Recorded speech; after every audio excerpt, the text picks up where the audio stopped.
Bismillahirrahmanirrahim. Assalamualaikum warahmatullahi wabarakatuh.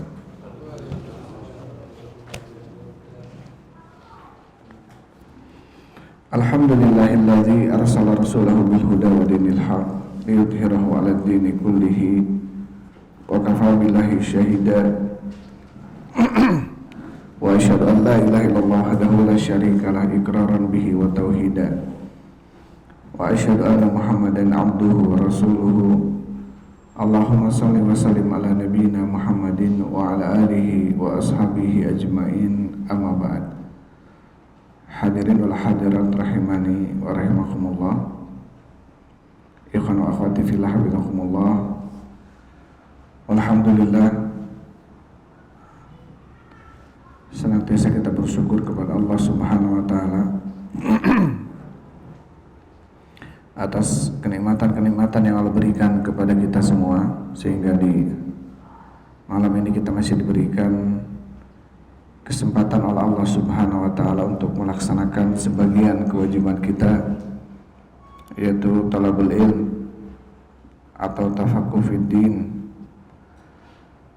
atau memperdalam ilmu agama. Mudah-mudahan langkah yang kita langkahkan ke tempat ini, ke masjid ini, menjadi penyebab dimudahkannya kita oleh Allah Subhanahu wa taala untuk masuk ke surganya. Karena Rasul sallallahu alaihi wasallam beliau mengatakan, man salaka tariqan yaltamisu fihi ilman sahalallahu lahu bihi tariqan ilal jannah. Barang siapa yang melangkahkan kakinya untuk mencari ilmu agama, maka Allah akan mudahkan baginya langkah menuju surga. Ikhwan akhwati fillah habibakumullah, insyaallah akan kita lanjutkan pembahasan kita dalam kitab Al-Ushul Sittah karya Syekh Muhammad At-Tamimi An-Najdi rahimahullahu taala.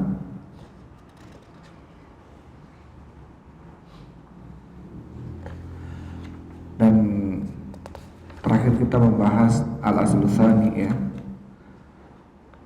Dasar pondasi bagi orang beriman yang kedua adalah amarallahu bil ijtima' fid din wa nahyu an tafarruqi fi. Jadi Allah Subhanahu wa taala memerintahkan kita untuk bersatu di dalam agama dan melarang dari perpecahan.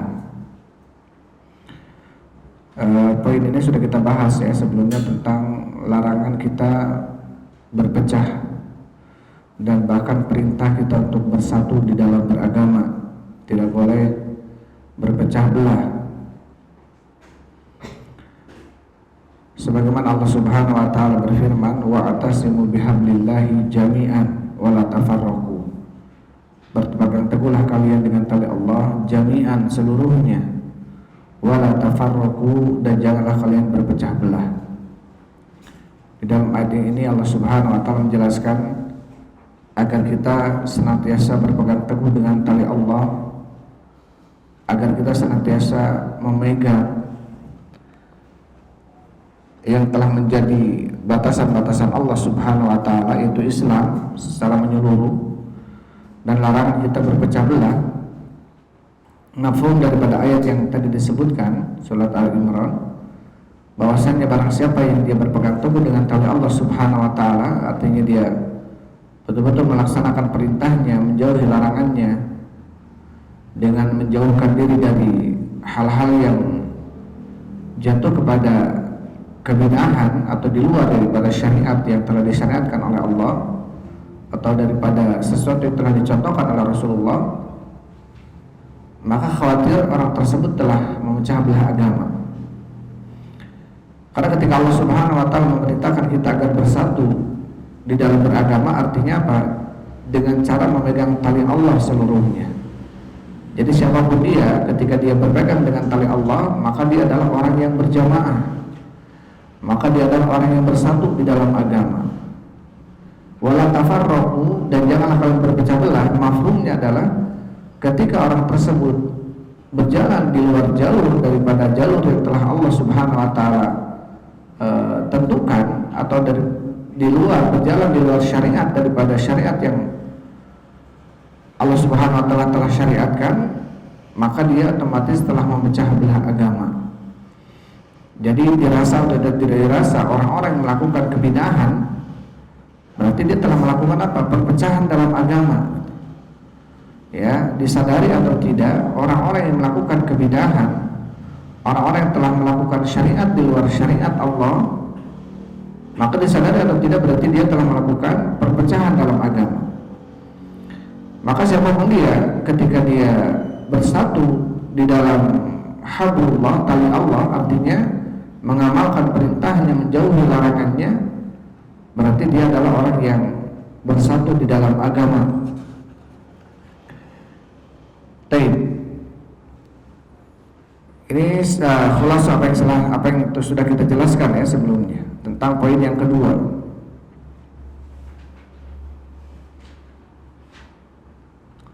Sekarang masuk ke aslul tsalis, dasar yang ketiga, pondasi yang ketiga, prinsip dasar bagi seorang muslim yang ketiga adalah inna min tamamil ijtima' as-sam'u wa ta'atu liman ta'ammara alaina walau kana 'abdan habasyian.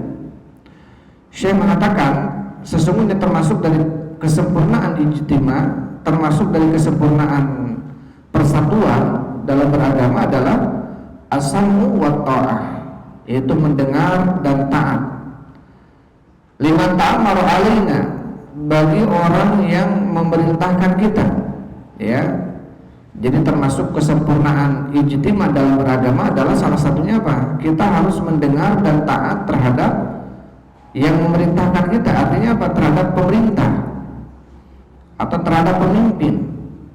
Walau kana 'abdan habasyian, walaupun pemimpin tersebut adalah seorang budak dari Habasyah. Abdan habasyian.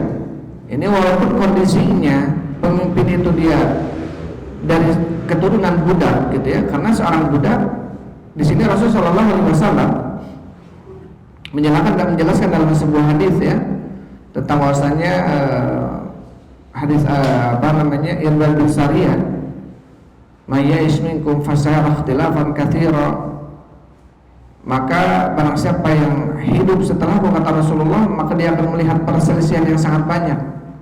Fa'alaikum bisunnati wa sunnatil khulafa'ir rasyidin al-mahdiyyin 'addu 'alaiha bin nawajid. Jadi perintah pemerintah untuk kita mentaati pemimpin, mentaati pemerintah, walaupun pemerintah tersebut adalah seorang budak Habasyah. Yang artinya kalaupun kondisinya yang akan menjadi pemimpin kita ini seorang budak gitu ya, yang kemungkinan besar nggak akan terjadi. Karena apa? Karena kemungkinan ketika diambil kekuasaannya oleh seorang budak, berarti orang-orang merdeka sudah tidak ada, atau orang-orang merdeka sudah kalah dalam pertempuran, sehingga yang menjadi penguasa adalah seorang budak gitu. Maka dalam syariat seorang budak tidak bisa jadi pemimpin karena dia tidak huriyah, dia tidak merdeka. Jangankan dia mau jadi pemimpin, untuk memimpin dirinya saja dia nggak bisa. Karena apa? Dia seorang budak. Karena ada orang yang menguasai dia, ada tuannya. Ya, tetapi dalam kondisi ketika Allah takdirkan seorang budak dia menjadi pemimpin, maka tetap kita harus mendengar dan taat, walaupun pemimpin kita itu adalah seorang budak dari Habasyah. Jadi ini apa? Ini maksudnya saking pentingnya mentaati pemimpin, walaupun pemimpinnya budak dari Habasyah gitu. Walaupun kondisi kepemimpinan ketika diambil oleh budak dari Habasyah ini tidak akan mungkin terjadi atau susah untuk terjadi. Walaupun sebagian ini ada menafsirkan tentang bagaimana nanti termasuk tanda akhir zaman adalah salah satunya orang-orang Rumi. Orang Rumi ini adalah orang-orang Ethiopia atau Habasyah, yang mana mereka bisa menguasai Ka'bah nanti. Ya, dalam sebuah riwayat disebutkan tentang bahwasanya Ka'bah ini akan jatuh ke tangan orang-orang Rumi dan mereka akan menghancurkannya. Rumi ini, menurut riwayat, Rumi ini adalah orang-orang Rumi itu orang-orang yang berkulit hitam gitu. Tetapi tentunya kondisi ini kalau dimaksudkan adalah dengan orang Rumi tadi, orang Habasyah yang akan menguasai Ka'bah, ini kondisinya nanti di akhir zaman, ya, nanti di akhir zaman. Maka di sini Rasulullah SAW atau Syekh membawakan hadis dari Rasulullah tentang saking pentingnya mentaati pemimpin. Tentunya selama pemimpin tersebut memerintahkan kita untuk melakukan ketaatan kepada Allah Subhanahu wa taala. Tapi kalau pemimpinnya memerintahkan kita berbuat maksiat kepada Allah, maka Rasul mengatakan la ta'atal makhluk fi ma'siyatil khaliq. Tidak ada taat kepada makhluk untuk bermaksiat kepada Sang Pencipta. Poin ini dibawakan oleh Syekh rahimahullah taala, termasuk dari kesempurnaan persatuan dalam agama adalah apa? Mendengar dan taat kepada pemimpin kita. Walaupun pemimpin kita ini adalah seorang budak dari Habasyah. Karena apa? Karena ketika ini termasuk keyakinan Ahlussunnah wal Jamaah, jumhur ulama bersepakat bahwasanya kita harus as-sam'u wa ta'ah, mendengar dan taat, tidak boleh membangkang, bahkan tidak boleh menjatuhkan kepemimpinan. Karena apa? Karena kalau hal ini dibolehkan, ya hal ini dibolehkan, maka apa? Maka tidak akan ada sebuah negara dalam kondisi aman sentosa gitu. Karena ketika muncul pemimpin, karena nggak mungkin ada pemimpin kemudian semuanya sepakat dan menerima apa yang disampaikan oleh pemimpin itu, pasti pro dan kontra akan ada terus. Maka kalau kemudian dalam dalam beragama seseorang boleh kemudian keluar dari ketaatan kepada pemimpinnya, maka ketika ada muncul pemimpin baru, yang otomatis pemimpin itu tidak mungkin disenangi oleh seluruh masyarakatnya, pasti ada yang kontranya. Kalau dibolehkan dalam Islam membangkang, memberontak, maka akan muncul terus pemberontakan. Muncul pemimpin baru, diberontak lagi oleh masyarakatnya yang baru, dan seterusnya seperti itu. Sehingga apa? Tidak akan tercipta sebuah negara yang aman, sakinah atau aman sentosa. Ini tidak akan tercipta. Makanya dalam Islam tidak boleh ya seseorang keluar daripada ketaatan kepada pemimpin. Walaupun yang memimpin kita ini adalah seorang budak dari Habasyah, kecuali ya ketika pemimpin memerintahkan kita untuk melakukan kemaksiatan kepada siapa? Kepada Allah Subhanahu wa taala. Kemudian Syekh mengatakan fa bayyana Allahu hadza bayanan sya'ian kafiyan biwujuhi min anwa'il bayan syar'an wa qadaran. Allah menjelaskan tentang apa? Tentang aturan ini, yaitu aturan agar kita mendengar dan taat kepada pemimpin dengan penjelasan yang sempurna, biwujuhi min anwa'il bayan, dengan beberapa macam penjelasan, baik dari sisi syar'an, syariat, atau qadaran, ataupun dari sisi takdir, ketentuan. Dari sisi syariat ada aturannya, kita mendengar dan taat. Dari sisi apa? Dari sisi qadaran, takdir, karena memang kita harus apa? Kita harus mendengar dan taat kepada pemimpin. Karena logikanya kalau boleh dalam Islam pemberontakan, maka tidak akan ada sebuah negara yang hidup dalam keadaan kondisi aman sentosa. Nggak mungkin. Apalagi kata Rasulullah SAW, saya tilayati zamanun illa walladhi ba'dahu syarrun minhu. Ketika hadis ini disampaikan oleh Anas bin Malik, ketika itu disampaikan kepada orang-orang tabi'in yang mana mereka merasa kesal, merasa marah dengan kondisi seorang gubernur Irak ketika itu, Hajjaj bin Yusuf As-Saqafi, ya, pada pemerintahan Abbasiyah ketika itu. Dikenal, kalau kita coba siapa Hajjaj bin Yusuf As-Saqafi ini, dikenal seorang yang zalim, pemimpin yang zalim, pemabuk, melakukan kemaksiatan, membunuh para ulama ketika itu. Sampai datang kepada Anas bin Malik, karena ketika itu Anas bin Malik salah satu orang sahabat yang mungkin termasuk yang terakhir meninggal ketika itu. Jadi memang satu-satunya sahabat yang ada ketika itu, sehingga para tabi'in datang kepada Imam Anas bin Malik. Kepada Anas bin Malik, kepada seorang sahabat yang kata Rasul didoakan oleh Rasulullah, ya, dengan doanya, ya Allah berikanlah keberkahan kepada umurnya dan kepada keluarganya, panjangkanlah umur dan berikanlah keberkahan kepada keluarganya dan hartanya. Didoakan oleh Rasul SAW Anas bin Malik ini sehingga umurnya panjang dan berkah hidupnya, sehingga menemui zaman Hajjaj bin Yusuf As-Saqafi ketika itu. Ketika datang mereka menemui Anas bin Malik, semoga Allah meridainya. Bagaimana pendapatmu wahai sahabat Rasul sallallahu alaihi wasallam tentang kondisi Hajjaj ini? Ya, sudah apa namanya, sudah membuat gaduh gitu ya kaum muslimin ketika itu. Intinya apa? Intinya mereka meminta izin kepada Anas bin Malik, bagaimana kalau kita lengserkan saja? Bagaimana kalau kita angkat pedang dan lain sebagainya? Apa kemudian Anas bin Malik mengatakan? Beliau membawakan sebuah hadis, saya layati zamanun illa walladhi ba'dahu syarrun minhu. Tidak akan datang suatu zaman, suatu masa kecuali masa itu lebih jelek daripada masa sebelumnya. Fasbiru hatta talqauni alal hud. Bersabarlah kalian sampai kalian menemuiku di telaga Hud. Sami'tu min nabiyikum Muhammadin sallallahu alaihi wasallam. Aku mendengar hadis ini dari nabi kalian, itu Nabi Muhammad sallallahu alaihi wasallam. Jadi kondisi zalim ketika itu Hajjaj bin Yusuf, sampai kata Imam Ahmad bin Hanbal, la nuhibbuhu wa la nubghidhu. Saya tidak mencintai Hajjaj, tapi di sisi lain saya pun tidak membencinya. Karena kalau kebencian diungkapkan di hadapan masyarakat khalayak ramai akan membuat apa? Kegaduhan.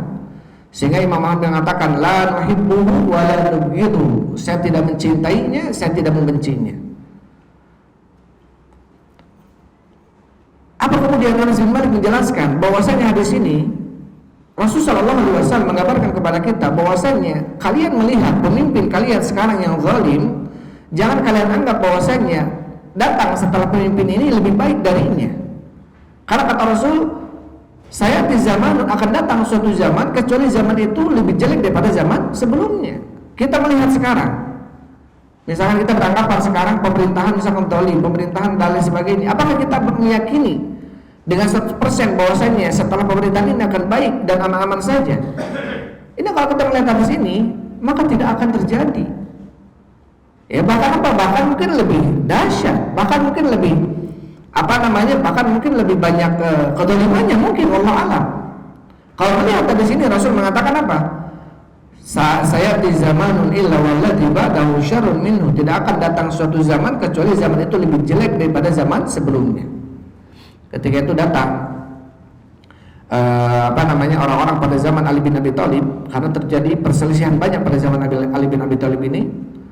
Perselisihan antara Ali bin Abi Thalib bersama Aisyah radhiyallahu anha, sehingga terjadi peperangan Jamal, terbunuh ribuan, puluhan, ratusan, bahkan ribuan. Antara Ali bin Abi Thalib dengan Muawiyah terjadi peperangan Siffin. Pada zaman Ali bin Abi Thalib terjadi peperangan Nahrawan, banyak peperangan terjadi antara siapa? Antara muslim dengan muslim ketika itu. Ya, antara muslim dengan muslim. Sehingga ada datang kemudian, ini perselisihan yang terjadi ketika itu. Tentunya mereka adalah para sahabat yang mulia di hadapan Allah Subhanahu wa taala. Kita tidak menyalahkan mana yang salah, mana yang benar, karena ada pihak-pihak yang akhirnya apa? Apalagi orang-orang Syiah, ya, membenci Muawiyah sehingga menyalahkan 100% Muawiyah dan menyalahkan 100% Aisyah radhiyallahu anha. Kenapa menyerang Ali, padahal Aisyah enggak menyerang Ali ketika itu. Intinya apa? Ada orang ketiga yang membuat keruh suasana sehingga terjadilah peperangan. Ini kisahnya panjang, tetapi setidaknya apa? Kita memahami bahwasanya mereka semuanya para sahabat yang Allah ridhoi, bahkan di antara mereka ini sudah ada jaminan surga. Di antara mereka yang terbunuh ada Thalha bin Ubaidillah, dijamin surga ketika itu, terbunuh pada perang Siffin atau pada perang Jamal. Di antara mereka ada Ammar bin Yasir, dijamin surga oleh Rasul sallallahu alaihi wasallam. Tapi terjadi, gitu ya. Kemudian ada seseorang berkata kepada Ali bin Abi Thalib, "Ya Ali, kenapa?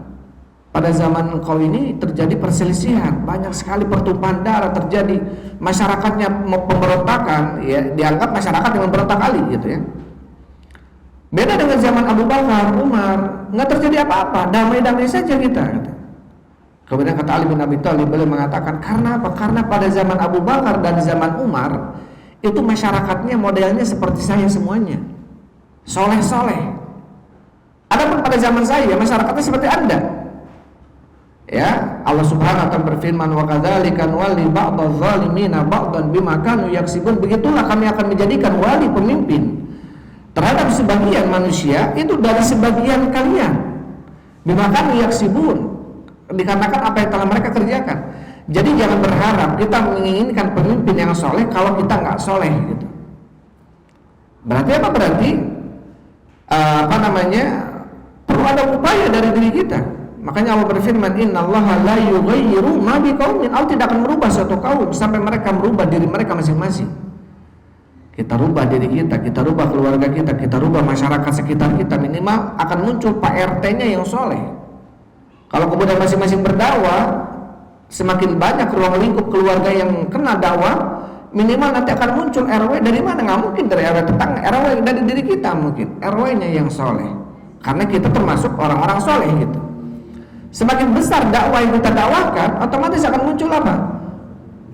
Kadesnya, camatnya, bupati dan semua. Kalau gitu waktu sampai kapan, Ustaz? Sampai kapan nanti kita akan mendapatkan pemimpin yang soleh?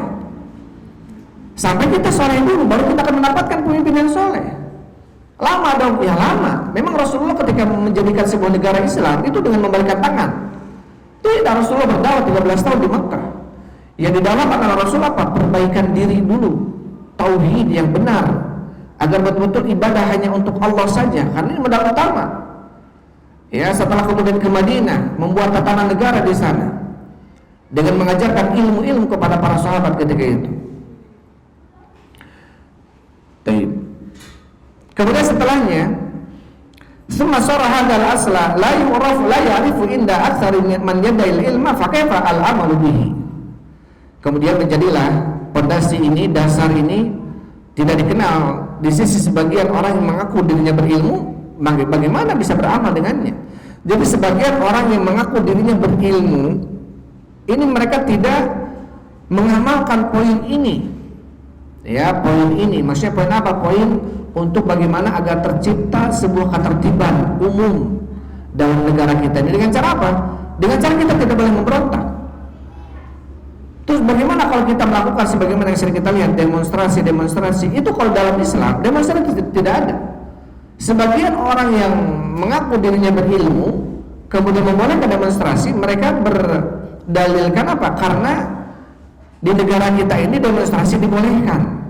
Mereka dalilnya seperti itu terus. Karena di negara kita ini demonstrasi dibolehkan oleh konstitusi gitu ya. Tetapi dalam Islam tidak boleh demonstrasi. Bahkan Rasulullah SAW mengatakan, man ra'a min amiri syai'an tunkirunahu, barang siapa yang melihat kemungkaran dari pemimpinnya, sesuatu yang kamu ingkari, kamu benci nih. Apa kata Rasulullah? Fala tudhir alaniyatan, jangan kamu tampakkan secara terang-terangan kebencian itu di hadapan pemimpin, apalagi membawa manusia untuk kemudian menjatuhkan pemimpin. Jangan. Apa kemudian kata Rasulullah? Falyahud biadai, ambil tangannya, kemudian nasihatilah. Kalau dia menerima nasihatnya, maka itulah bagi dia. Kalau tidak, dia akan ditanya oleh Allah Subhanahu wa taala tentang kepemimpinan yang tidak benar.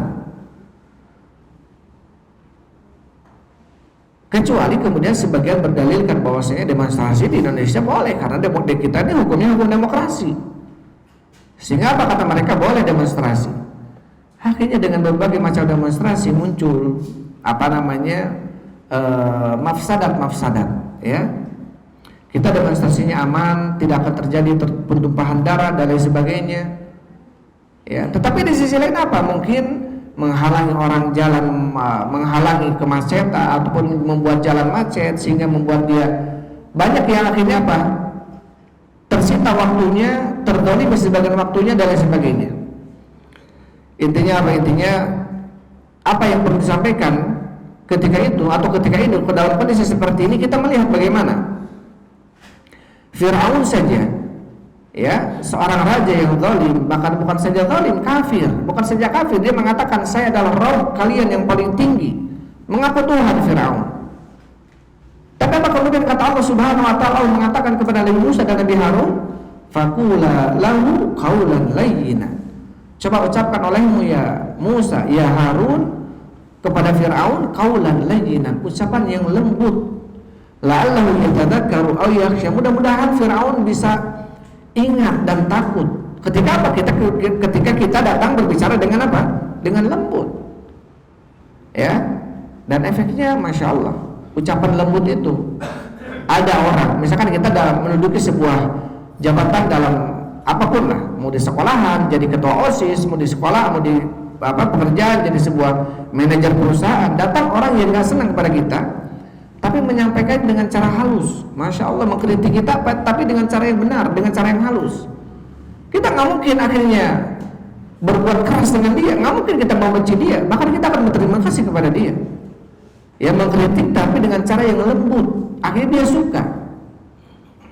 Ya, akhirnya dia suka. Ini yang kemudian Allah perintahkan kepada Nabi Musa dan Nabi Harun.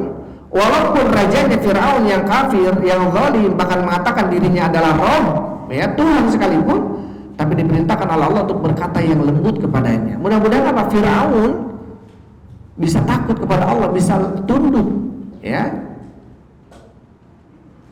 Maka tentunya apalagi ketika yang memimpin kita ini adalah seorang muslim, apalagi memimpin kita adalah seorang muslim. Kemudian dijelaskan oleh Syekh Muhammad bin Shalih Al-Utsaimin rahimahullahu taala, asyarh penjelasan, dzakarallahu muallif rahimahullahu taala, inna min tamamil ijtima' as-sam wa ta'a li walatil amri bi imtithali ma umiru bihi wa taraka manuhu anhu atau manahu anhu.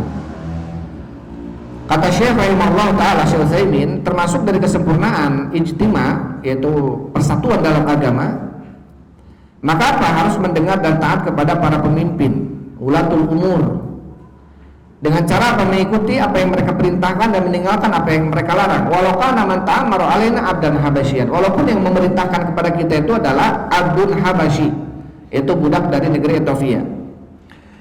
Kemudian di sini saya mengatakan amma bayanu syar'an fi fiqh thayyib. Di sini dikatakan bahwasanya dalil-dalil tentang pentingnya kita mendengar dan taat kepada pemimpin, walaupun yang memimpin kita ini budak Habasyah, pentingnya mendengar dan taat, gitu ya. Ini dalilnya baik dalil-dalil syar'i atau dalil takdir kauni, secara nakli dalil atau secara akal. Dalil syar'inya banyak, kemudian disebutkan oleh Syekh Utsaimin, seperti Allah Subhanahu wa taala berfirman, ya ayyuhalladzina amanu atiiullaha wa atiiur rasul wa ulil amri minkum, dalam surat An-Nisa 59. Allah Subhanahu wa taala berfirman, ya ayyuhalladzina amanu, wahai orang-orang yang beriman, taatilah oleh kalian Allah, taatilah oleh kalian Rasul, dan wa ulil amri, dan tidak ada kalimat wa taatilah dan taatilah oleh kalian ulil amri, tetapi apa? Wa ulil amri. Ya ayyuhalladzina amanu atiiullaha wa atiiur rasul wa ulil amri. Enggak ada wa atiiu ulil amri, tapi wa ulil amri minkum. Dikarenakan apa? Dikarenakan ketaatan kita kepada pemimpin ini berkaitan dengan ketaatan kita kepada Allah dan Rasulnya. Jadi selama pemimpin memerintahkan kita taat kepada Allah dan Rasulnya, maka taatilah pemimpin. Tapi ketika pemimpin memerintahkan kita untuk bermaksiat kepada Allah dan Rasulnya, maka tidak boleh ditaati. Kemudian ayat yang lainnya juga Allah Subhanahu wa taala berfirman di dalam surat Al-Anfal ayat 46, Allah Subhanahu wa taala berfirman, wa atiullaha wa rasulahu wa la tanaza'u fatafshalu wa tadhhabu rihukum. Taatilah oleh kalian Allah, taatilah oleh kalian Rasul, dan janganlah kalian berselisih sehingga kalian apa? Sehingga kalian akan merasa melemah kalian. Karena orang-orang beriman dalam sebuah negara, ketika orang-orang berimannya berselisih, yang satu mengkritik pemerintah dan mungkin dengan cara keras, gitu ya, yang satu mengkritik tapi menasihati dengan cara nasihat yang diam-diam, mungkin surat menyurat, mungkin mendatangi langsung, gitu ya. Yang sebagian orang mengatakan, mana apa yang kalian ingkari selama ini, kalian diam-diam saja. Emang kalian tahu, ya, bahwasanya kita diam-diam saja? Banyak dari kalangan asatidzah, banyak dari kalangan ulama datang kepada para umara memberikan nasihat, tetapi nasihatnya tidak seperti kalian sampaikan dengan cara terang-terangan di podium-podium. Mungkin apa nasihatnya seperti ini yang bisa mereka terima, gitu ya, dibanding kita menghujat mereka. Apa kemudian ketika ini semuanya kaum muslimin kita, ya, ini mengkritiki dengan keras, ini mengkritiki tapi dengan cara yang halus, akhirnya berselisih. Apa kata Allah? Fatafshalu wa tadhhabu rihukum. Kalian nanti akan melemah. Ketika kaum muslimin berpecah belah, maka kenapa kita tidak boleh berpecah belah? Pada poin yang kedua, kita ini akan apa? Dampaknya akan lemah kaum muslimin. Wa tadhhabu rihukum, dan akan pergi kekuatan kalian. Inilah kemudian kesempatan di mana orang-orang kafir, orang-orang munafikin justru akan melancarkan tujuan mereka. Dengan cara apa? Dengan cara menghancurkan kaum muslimin. Dengan cara ini mereka, dengan cara dimasukkan kepada mereka pemikiran-pemikiran yang akan membuat mereka pecah belah, ya, karena mereka tidak bisa memecah belah kaum muslimin dengan cara sekaligus. Tapi caranya dengan apa? Dengan cara memasukkan akidah-akidah, syubhat-syubhat, akhirnya berselisih dan perpecahan terjadi. Ya, perpecahan apa? Terjadi. Dan ketika itulah, ya, kita melihat bagaimana pada zaman Andalus ini ketika masuknya siapa? Muhammad Al-Fatih atau Tariq bin Ziyad atau siapa lagi yang masuk ketika itu. Andalus ini itu berkuasa sekitar 800 tahun di sana. Muslim semua 800 tahun. Menguasai Spanyol dan sebagian Portugal. Kalau sekarang Portugal, dulunya Andalus. Dan mereka tidak bisa digoyang mereka. Kuat mereka. Ketika apa? Ketika mereka bersatu semuanya. Masuklah kemudian pemikiran-pemikiran barat yang kemudian apa? Membuat mereka berselisih, berpecah. Ketika itu apa? Sedikit demi sedikit berangsurlah mereka apa? Kekuatannya melemah. Karena terjadi perpecahan dalam diri mereka. Sehingga yang 800 tahun berkuasa di Andalus itu, ya, Cordoba. Mana sekarang coba Andalus? Nggak ada. Cuma namanya saja. Cuma mungkin kita melihat bagaimana ornamen-ornamen bangunan-bangunan di sana masih ada yang seperti masjid, masih ada bangunan-bangunan Masya Allah Islam gitu ya. Atau kemudian setelahnya, ya, Utsmaniyin berkuasa ketika itu hampir seperempat atau setengah dunia. Dikuasainya berapa? 450 tahun. Di akhir-akhir masuk kepadanya siapa? Yang mempunyai pemikiran liberal. Siapa yang kemudian Ataturk gitu, bukan Ataturk. Iya, Kemal Ataturk itu. Yang kemudian digulingkanlah akhir daripada pemerintahan Utsmaniyah ini dengan Kemal Ataturk dengan apa? Dengan slogannya bahwasanya kita beragama dengan agama kita Turki, maka agama mereka dirubah dengan bahasa Turki. Dijauhkan kaum muslimin, pemuda-pemudanya dari ilmu agama ketika itu. Ketika mereka jauh dari ilmu agama, ketika mereka mulai berselisih di antara mereka, sudah mulai mudah untuk mereka diporak-porandakan. Jadi intinya apa? Intinya pentingnya kita bersatu. Bersatu di atas apa? Di atas Al-Quran dan Sunnah. Persatuan kita ini harus di atas persatuan apa? Al-Quran dan Sunnah. Salah satu termasuk kesempurnaan persatuan kita ini apa? Mendengar dan taat.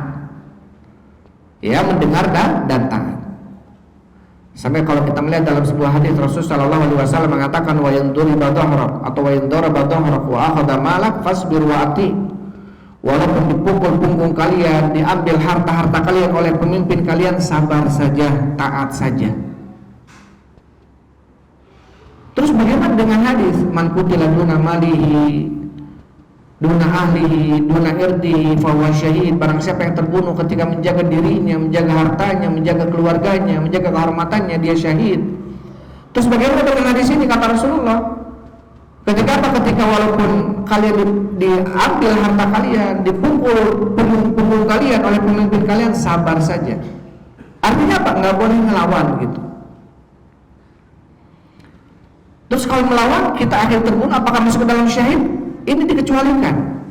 Karena ketika seseorang man qutila duna mali wa irdihi ya wa ahlihi fa huwa syahid, ini tidak berlaku ketika kita berhadapan dengan apa? Dengan pemimpin. Karena ada ada aturannya sendiri. Ada aturannya sendiri. Makanya sampai Imam Ahmad bin Hanbal, beliau ini dihukum ketika itu 2 tahun di penjara dan mendapatkan hukuman tahanan dalam kotak gitu ya, tidak boleh keluar, tidak boleh mengisi, itu bertahun-tahun Imam Ahmad. Bahkan di dalam penjaranya diikat, dirantai, dicambuk, bahkan sempat mau digantung Imam Ahmad bin Hanbal.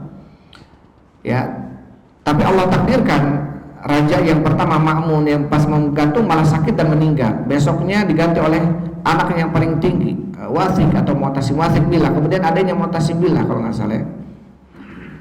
Kemudian Imam Ahmad bin Hanbal tetap ketika datang orang-orang ketika itu datang dari penjuru Baghdad, penjuru Kufah atau Irak ketika itu menawarkan bagaimana kalau kita serang saja ini, karena fitnahnya dahsyat ketika itu. Jadi pemerintahannya memaksa Imam Ahmad dan ulama-ulama yang lainnya agar meyakini bahwa Quran itu makhluk, tapi Imam Ahmad gak mau. Imam Ahmad meyakini Quran itu apa? Kalamullah.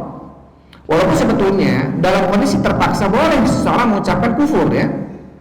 Termasuk keyakinan Ahlussunnah wal Jamaah, kita mengucapkan ucapan kufur tapi kita terpaksa, kalau nggak dibunuh orang, boleh tidak? Boleh, hukumnya boleh.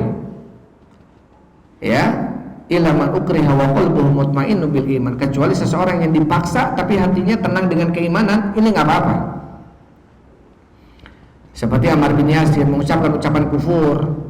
Ya, karena apa? Karena khawatir keluarganya di Mekah dibantai oleh orang Quraisy, maka seakan-akan Ammar bin Yasir ini berucap seperti mereka, seperti orang-orang Quraisy. Ini turunlah ayat surat An-Nur yang mengatakan bahwasanya Ammar bin Yasir bukan orang yang mengucapkan dengan hatinya, illa man ukriha wa qalbuhu mutmainnun bil iman, hatinya tenang dengan keimanan. Jadi keterpaksaan dalam Islam ini boleh. Tetapi ketika itu Imam Ahmad bin Hanbal, kalau kemudian Imam Ahmad bin Hanbal mengucapkan sudahlah, saya terpaksa nih, karena para ulama banyak dibunuh ketika itu. Banyak yang dibunuh ketika itu para ulama yang kokoh dengan ucapannya. Saya mengatakan Al-Quran adalah kalamullah, penggal. Kalau Imam Ahmad bin Hanbal mengambil rukhsah dalam hal ini, artinya apa? Mengatakan Quran kalamullah, sudah saya mengatakan Quran makhluk daripada saya dipenjara, daripada saya dibunuh. Imam Ahmad nggak dosa, nggak akan dosa, karena dia dalam kondisi apa? Terpaksa. Tetapi dengan kekokohan Imam Ahmad bin Hanbal, tetap dengan kondisi saya mempertahankan bahwasanya Al-Quran adalah kalamullah. Ya, sampai berkata para ulama, salah satunya Ali Ibnul Madini dan ulama yang lainnya mengatakan, innallaha yansuru haddad din birajulain. Sesungguhnya Allah telah menolong agama ini dengan dua orang.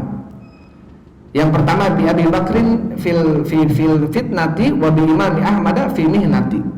Yang pertama adalah dengan Abu Bakar. Jadi Allah menolong agama ini dengan adanya Abu Bakar As-Siddiq. Ketika apa? Ketika Nabi Muhammad SAW meninggal, maka ada sekelompok orang yang tidak mau bayar zakat ketika itu.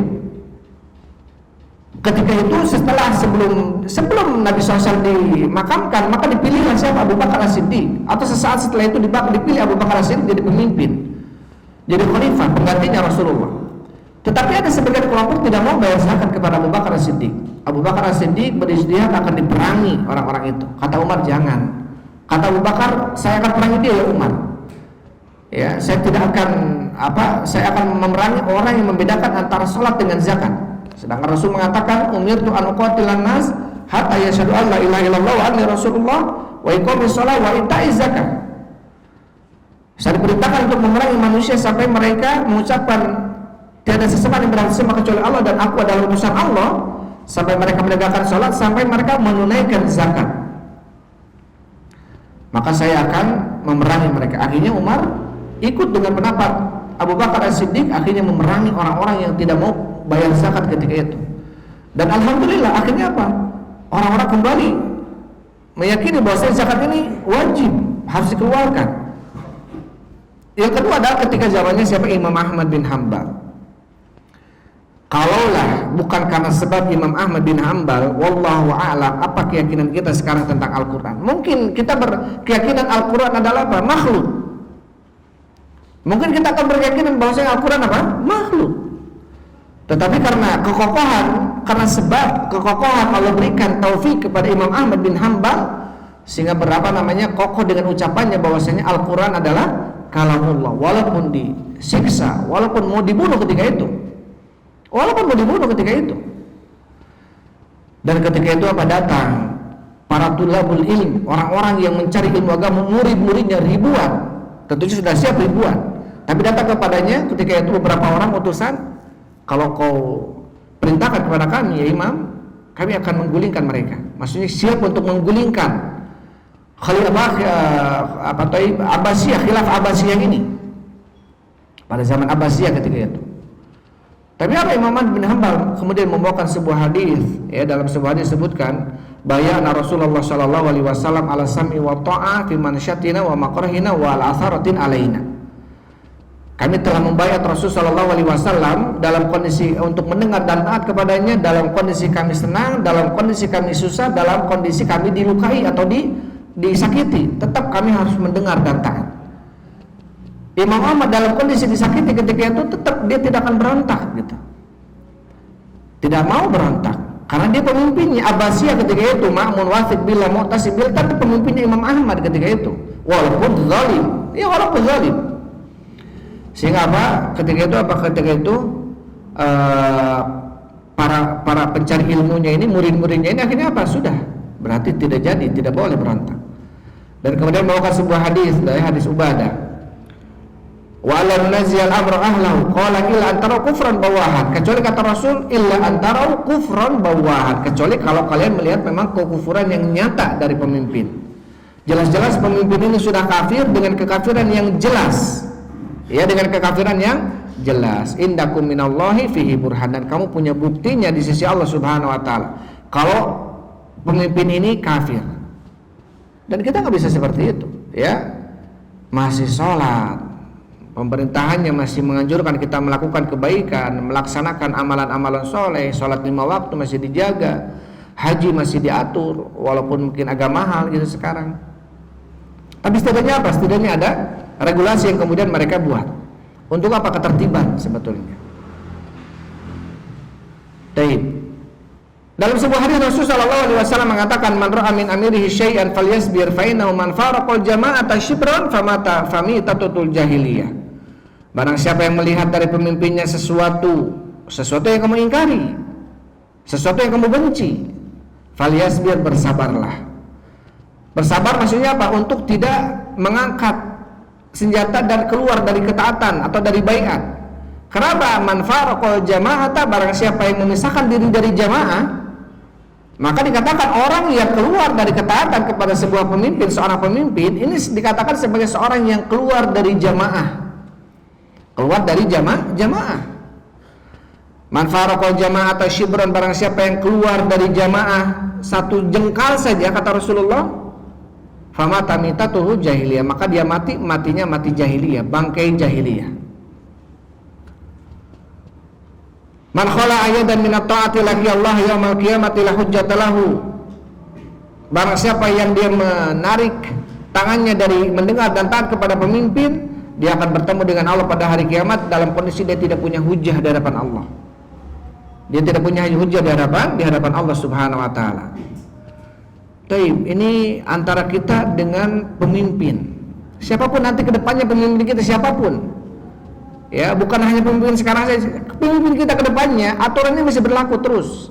Sampai apa? Ila antara kufran bawahan, sampai kalian melihat kekufuran yang jelas.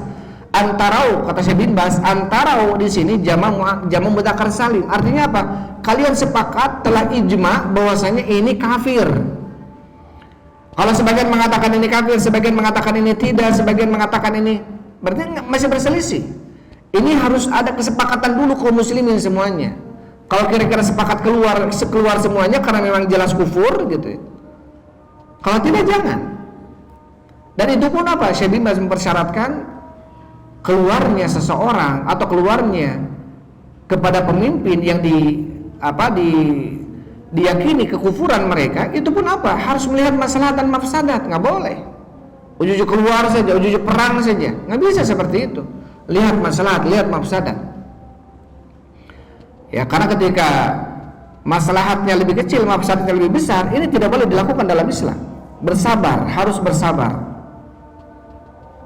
Ya, bagaimana kita melihat sekarang, ya, Suriah yang yang dipimpin oleh Bashar Assad, yang sudah sepakat para ulama dia ini kufur.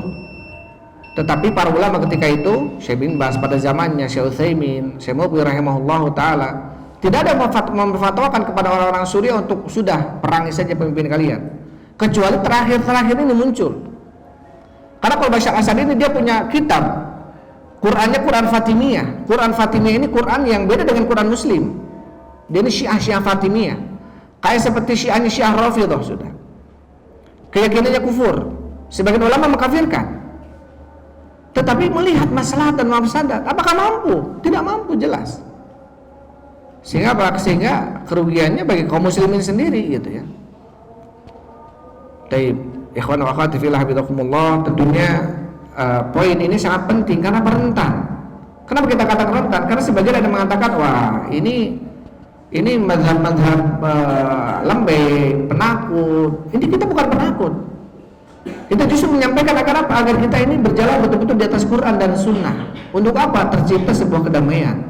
Karena Rasul tidaklah menjelaskan sebuah permasalahan, intinya apa? Masalahnya buat kita semuanya gitu.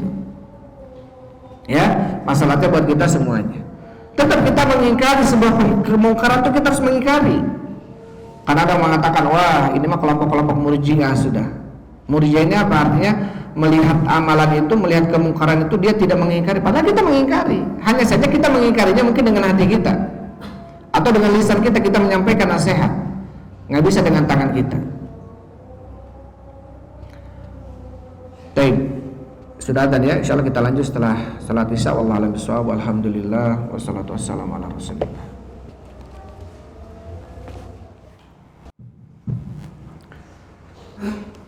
Bismillahirrahmanirrahim. Alhamdulillah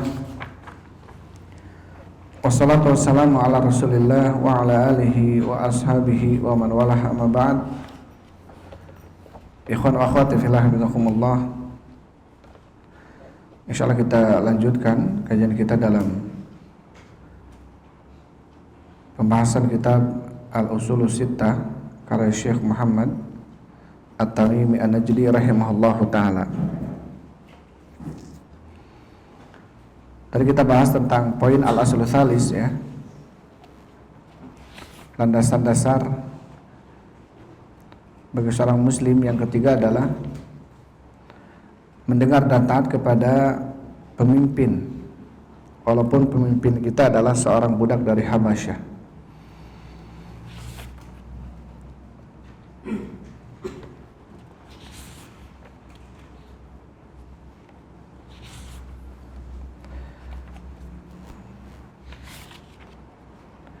Baik. Kemudian Syekh rahimahullah taala, Syekh Muhammad bin Shalih Al-Utsaimin rahimahullah, beliau tadi menyebutkan tentang bagaimana dalil-dalil syar'i yang beliau sebutkan tentang anjuran kita mendengar dan taat kepada pemimpin, sebagaimana dalam ayat-ayat yang tadi kita bacakan, surat An-Nisa ya, surat Al-Anfal, dan juga surat Al-Imran ayat 103, wa'tasimu bihablillahi jami'an wala tafarraqu. Berpegang teguhlah kalian dengan tali Allah Subhanahu wa taala seluruhnya dan janganlah kalian berpecah belah. Jadi ketika seseorang dia berpegang teguh dengan tali Allah seluruhnya, maka dia adalah seorang yang berijtima. Berarti dia adalah seorang yang berpegang teguh ataupun bersatu.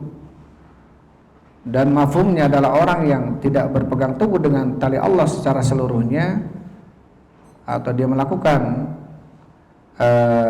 perselisihan terhadap agama ini, baik dengan melakukan kebid'ahan, maka secara tidak langsung atau disadari atau tidak disadari berarti dia telah memecah belah agama.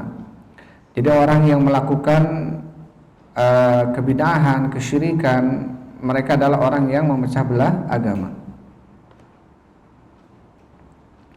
Tabi ikhwan akhwati fillah hafizakumullah.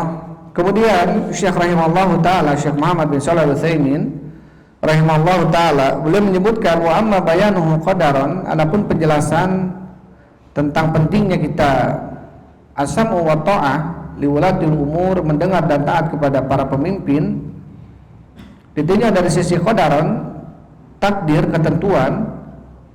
Fa innahu la yakhfa halatal ummatal islamiyyata hina kanat mutamassikatu bidiniha. Karena sesungguhnya tidak tersembunyi kondisi umat muslim ketika mereka berpegang teguh dengan agamanya. Karena as-sam'u wa ta'ah liwulatil umur termasuk agama. Ya, mendengar dan taat kepada pemimpin termasuk bagian daripada agama. Maka tidak tertutup kondisi-kondisi kaum muslimin yang ketika mereka berpegang teguh dengan agama mereka, dalam kondisi mereka mujtami'atan alaihi, ya, bersepakat di atasnya, di atas agama, mu'azzamatan liwulati umuriha, atau mereka memuliakan pemimpin-pemimpinnya, muqadatan lahum bil ma'ruf kanat la siyadatu wad duhur. Kata Syekh, maka melihat negara yang kondisinya seperti ini, sebuah negara yang kondisinya seperti ini, mereka berpegang teguh dengan agamanya, mereka sepakat di atas agama, mereka mengagungkan, memuliakan pemimpinnya walaupun ada kezaliman, walaupun ada ketidaksempurnaan, walaupun ya. Karena apa? Karena itulah kondisi pemimpin-pemimpin sekarang, gitu ya, jauh dibanding siapa? Kondisi pemimpin dahulu pada zaman Abu Bakar, Umar, Utsman, Ali bin Abi Thalib. Karena kondisi pemimpin sekarang itu akan lebih jelek dibanding kondisi pemimpin-pemimpin sebelumnya. Dari sebuah kepastian dari Rasul Sallallahu Alaihi Wasallam, baik ditinjau dari sisi mungkin keilmuannya, sisi agamanya, sisi akhlaknya, terus akan lebih mundur. Karena kata Rasul Sallallahu Alaihi Wasallam, inna min syiraril khalqi man adraka sa'ata wa hum ahya. Jadi manusia yang semakin jauh, manusia itu generasi yang semakin jauh generasi daripada generasi Rasulullah, generasi sahabat, maka generasi itu lebih jelek dibanding generasi sebelumnya.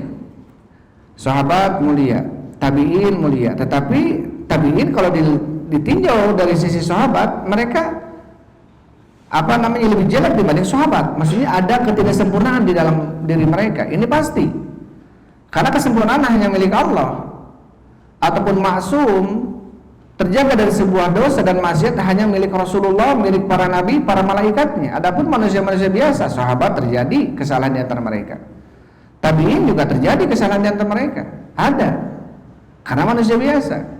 Tabi'ut tabi'in, apalagi para imam-imam setelahnya, apalagi kondisi umat-umat setelahnya, kaum-kaum setelahnya, apalagi sampai kita sekarang. Karena ketika zaman semakin dekat dengan hari kiamat, maka zaman itu semakin jauh daripada kemuliaan. Karena jauh daripada zamannya siapa? Zamannya Rasul Sallallahu Alaihi Wasallam. Sama kata Rasulullah, inna min syiraril khalqi man adraka sa'ata wa hum ahya. Sesungguhnya sejelek-jelek manusia, sejelek-jelek makhluk adalah makhluk yang dia melihat hari kiamat dalam kondisi hidup. Jadi ketika hari kiamat itu ada, dia masih hidup, inilah sejelek-jelek makhluk. Karena ketika itu sudah tidak ada taubat bagi mereka. Ya, sudah tidak ada taubat bagi mereka. La taqati'u taubatu hatta tatlu asy-syamsu min maghribiha. Tidak akan terputus taubat sampai munculnya matahari dari arah barat. Ketika matahari dari arah barat dan manusia-manusia ada ketika itu, sudah tidak ada taubat lagi. Berarti mereka sejelek-jelek makhluk. Karena sudah tidak ada taubat lagi bagi mereka. Maka tentunya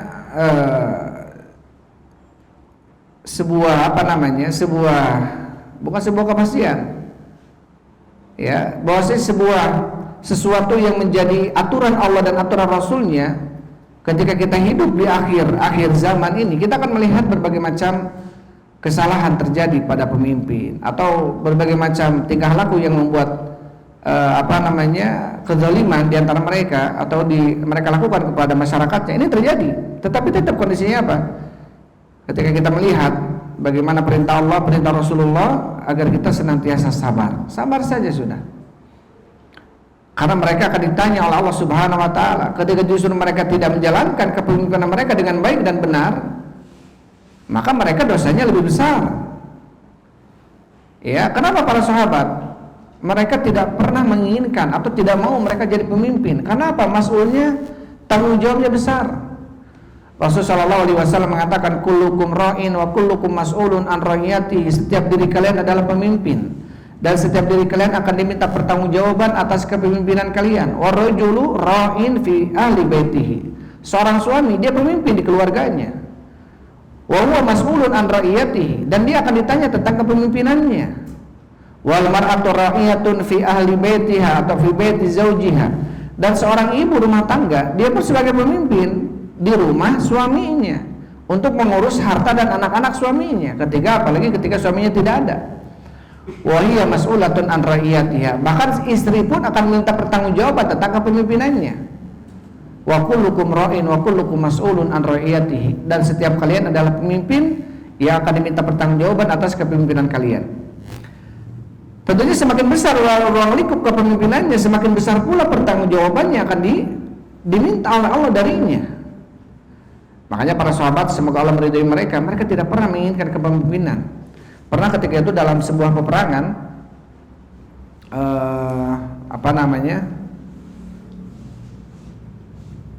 perang Tabuk ya, atau dalam sebuah peperangan atau perang Yalinya, pernah Rasulullah SAW beliau mengatakan dalam sebuah hadis yang sahih, la'utiyanna raita hadza rahadihi godan, saya akan berikan bendera ini besok, kata Rasulullah, rajulan kepada seseorang yuhibbullah wa rasulahu wa yuhibbuhullahu wa rasuluh.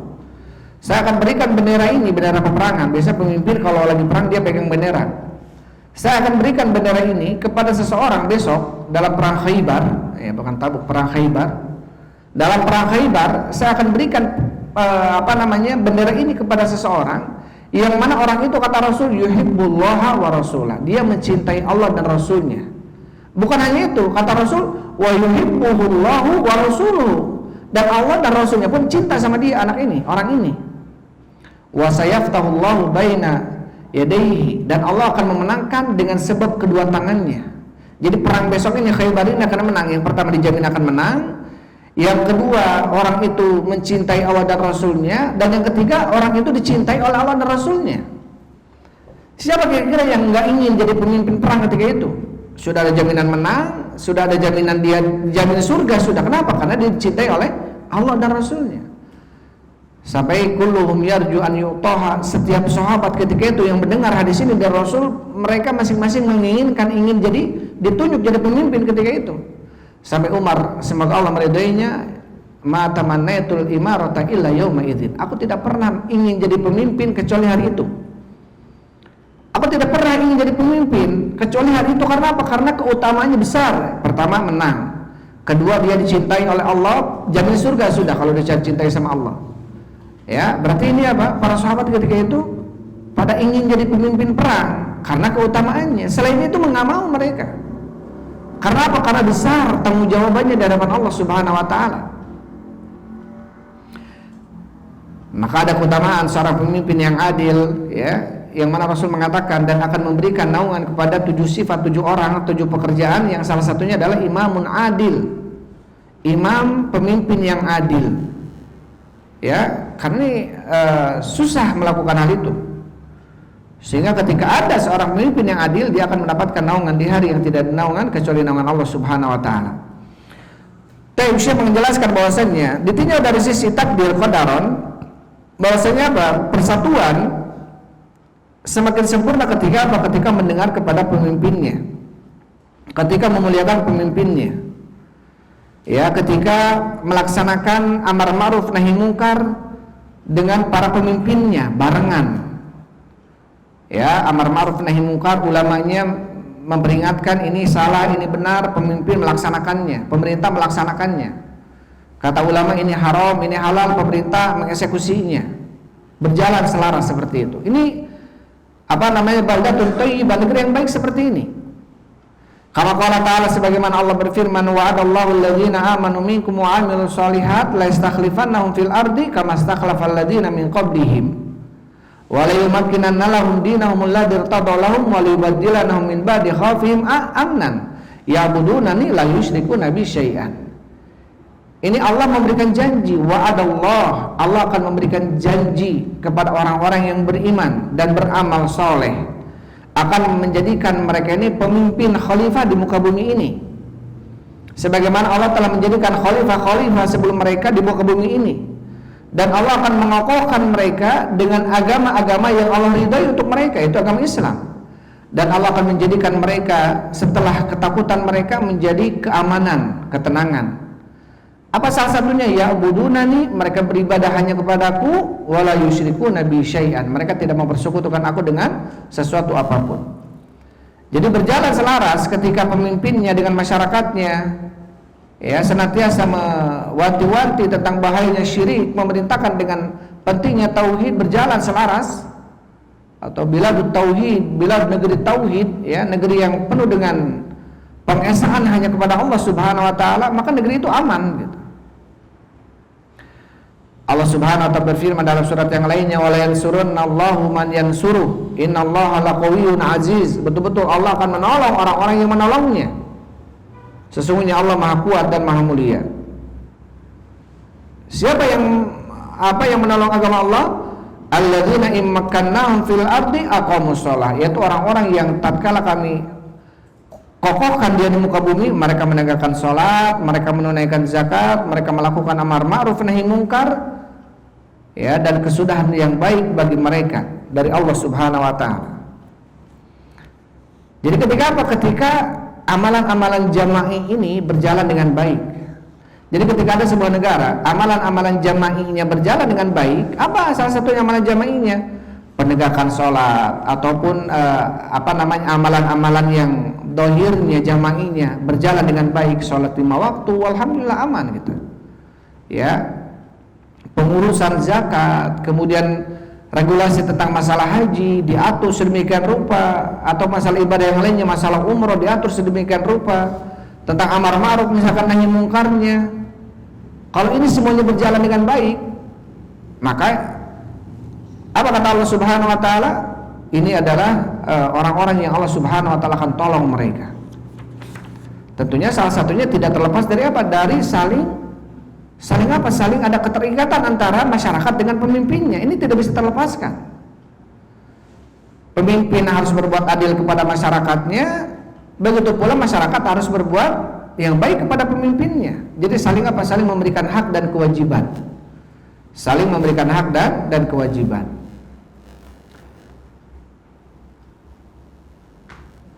Tetapi kemudian apa kata Syekh? Wala ma'ahdatsatil ummatul islamiyatu ma'ahdatsat wa faraqu dinahum. Tetapi tatkala terjadi ya dalam negara Islam apa yang telah terjadi, wa faraqu dinahum, dan mereka telah memecah belah agama mereka, wa tamarradu ala a'immatihim, mereka akhirnya apa? Memberontak pemimpin-pemimpin mereka, wa kharaju alaihim, dan mereka keluar dari ketaatan kepada mereka, wa kanu syi'an naz'atil mahabbata min qulubi a'daihim.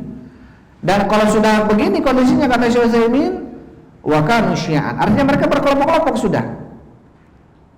Ketika kelompok kaum muslimin dalam sebuah negara masing-masing sudah berbeda, ini ada yang memberontak pemimpinnya, ada yang tidak bolehkan, ada yang mengkritisi, ada yang tidak, dan lain sebagainya. Sehingga apa? Sehingga terjadi perkelompokan dalam diri kaum muslimin dalam sebuah negara tadi. Akhirnya apa? Nuziatil mahabatu min qulubi a'da, akan dicabut rasa haibah dari hati-hati orang-orang musuh-musuh kaum muslimin terhadap mereka. Jadi orang-orang musuh kaum muslimin ketika mereka kaum musliminnya sudah terlihat berpecah belah, mereka akan semakin berani. Wa tanaza'u fa fashalu wa dhahabat rihuhum, sehingga mereka berselisih, mereka mulai lemah dan hilang kekuatan mereka. Wa tada'at alaihimul umam wa saru gutha'an ka gutha'is sail, sehingga apa? Tada'at alaihimul umam, akhirnya menyebabkan umat-umat yang lainnya mengeroyok mereka, dan mereka seperti gutha'an ka gutha'is sail, seperti buih yang ada di lautan. Kaum muslimin ini banyak, tetapi seperti buih di lautan.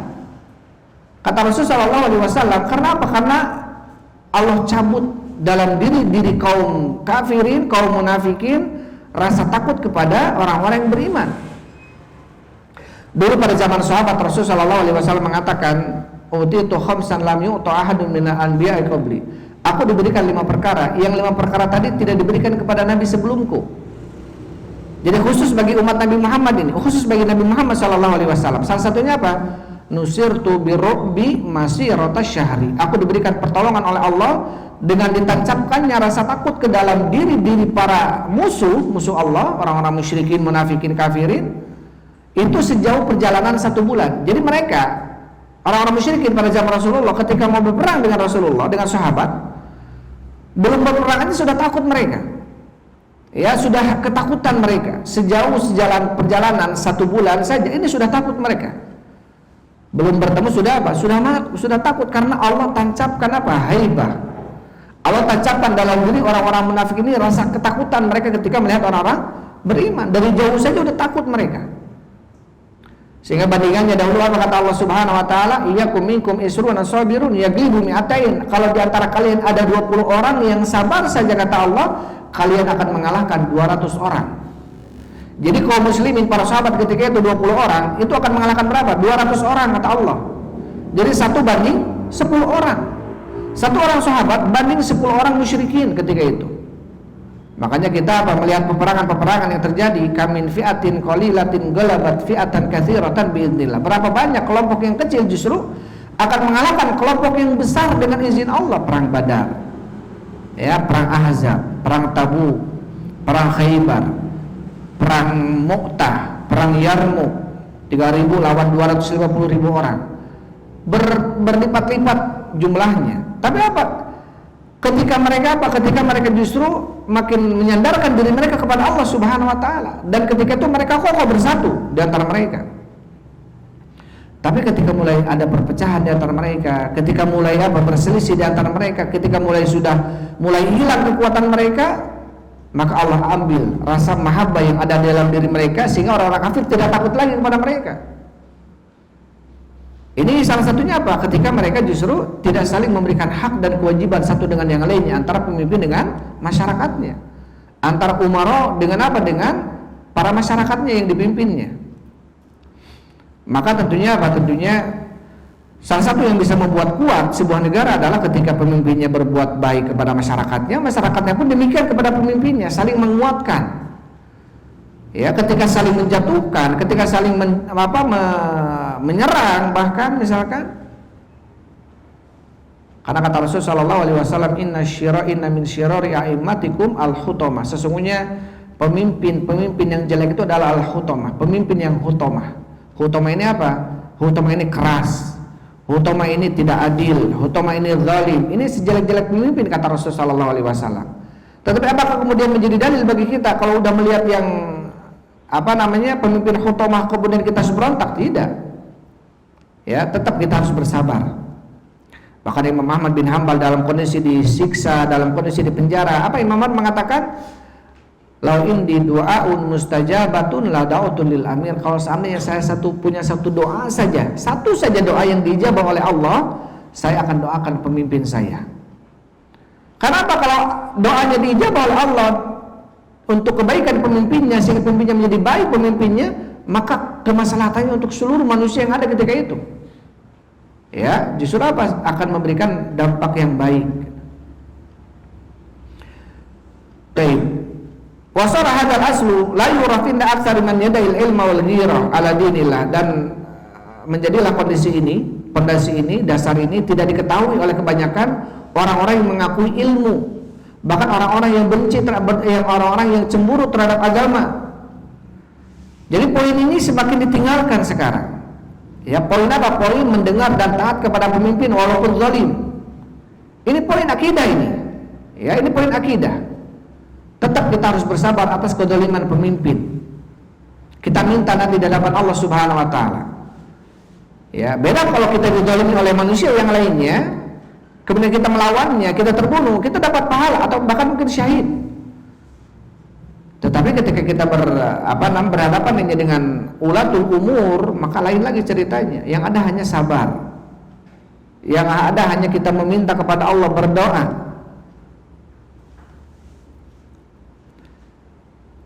Maka apa kemudian kata Syekh? Poin ini banyak kemudian yang mengaku dirinya berilmu dan yang mengaku dirinya adalah orang yang cemburu terhadap agama Allah, meninggalkan poin-poin ini, tidak diketahui bahkan poin ini.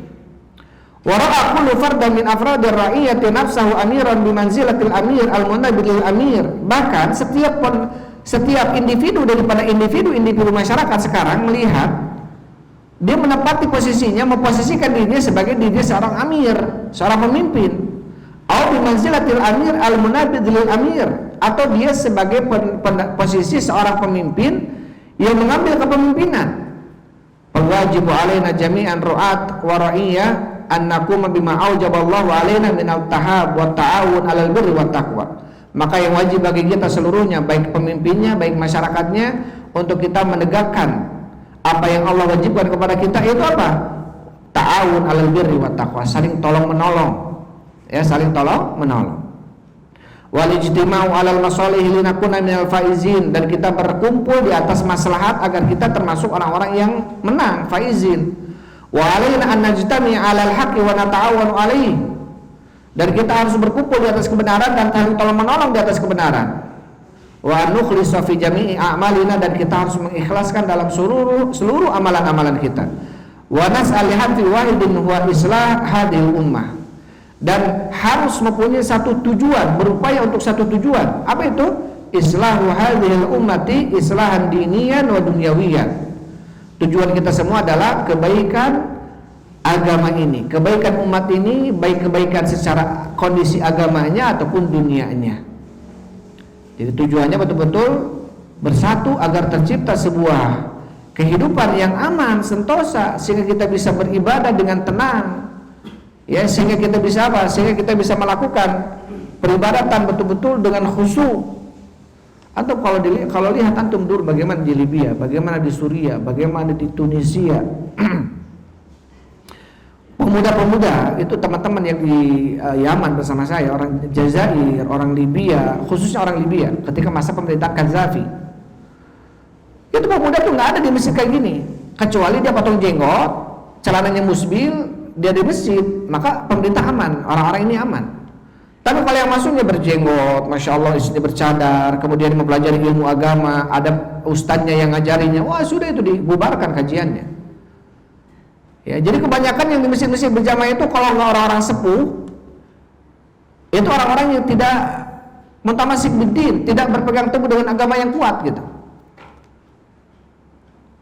Karena apa? Karena banyak orang-orang sebelum itu apa? Ketika itu ada kelompok-kelompok kecil, ya seperti siapa? Ada kelompok kecil yang dipimpin oleh Allah Musta'an, bukan Ayman Dhawahiri. Ayman Dhawahiri orang kelompoknya lah ya, memberontak kepada Qaddafi, dan jumlah mereka ini kecil ketika itu. Yang mana yang ada mereka malah lari terbirit-birit gitu ya, karena kemaslahatan tidak ada bagi mereka. Maksudnya apa? Kondisi kekuatan mereka kecil, mereka dihasut dengan pemikiran-pemikiran, wah sudah kita berontak saja. Memang ketika itu para ulama sepakat Qaddafi ini apa? Kafir. Dia ini punya Kitabul Akhdar namanya. Kitabul Akhdar ini lebih daripada Al-Quran. Jadi Al-Quran dikesampingkan, Kitabul Akhdar undang-undangnya. Jadi apa-apa harus menurut Kitabul Akhdar. Sedangkan di dalamnya kekufuran dan kekufuran. Sehingga apa? Sepakat para ulama kufur, tetapi tetap para ulama mengatakan tidak boleh keluar. Sabar. Tetapi karena sebagian mereka kelompok kecil ini ada yang menghasut, kita keluar saja, ini jihad, ini dan lain sebagainya, akhirnya menyerang. Dan hanya beberapa hari saja mereka ini habis semua sudah. Dan imbasnya kepada kaum muslimin. Kata teman-teman yang di Jazair, kata yang di Libya, imbasnya kepada kaum muslimin yang lainnya yang tidak tahu menahu mereka. Ingin ibadah aman gitu ya, akhirnya apa? Diperketat. Belajar sudah nggak bisa lagi. Akhirnya belajar mereka apa? Bagaimana caranya belajar mereka? Mereka cari dulu itu di internet, susah masih kajian itu, ngedownload kajian masih lama, dengerinnya kajian dalam internet di rumah masing-masing. Nggak boleh ngumpul-ngumpul di masjid kayak gini. Kita dalam sebuah negara yang alhamdulillah kita masih diberikan kebebasan, kita masih diberikan keamanan beribadah, khusyuk masih bisa, masya Allah. Ya, kalau kita melihat bagaimana Suriah sekarang, bagaimana Libya sekarang, sudah ketika dijatuhkan Qaddafi, apakah kemudian menjadi sekarang lebih baik dari ketika musim Qaddafi, zamannya Qaddafi? Tidak. Bahkan mereka menginginkan masih dipimpin oleh Qaddafi sebagian mereka itu. Walaupun zalim, walaupun begini dan begitu aman gitu. Sekarang saling berebut kekuasaan, begitu pula di Mesir. Ya, saling berebut kekuasaan, begitu pula di Yaman sampai sekarang. Di Suriah sekarang kita melihat bagaimana. Intinya apa? Poin-poin seperti ini poin penting. Ya, ini termasuk bab agama ini. Termasuk bab agama.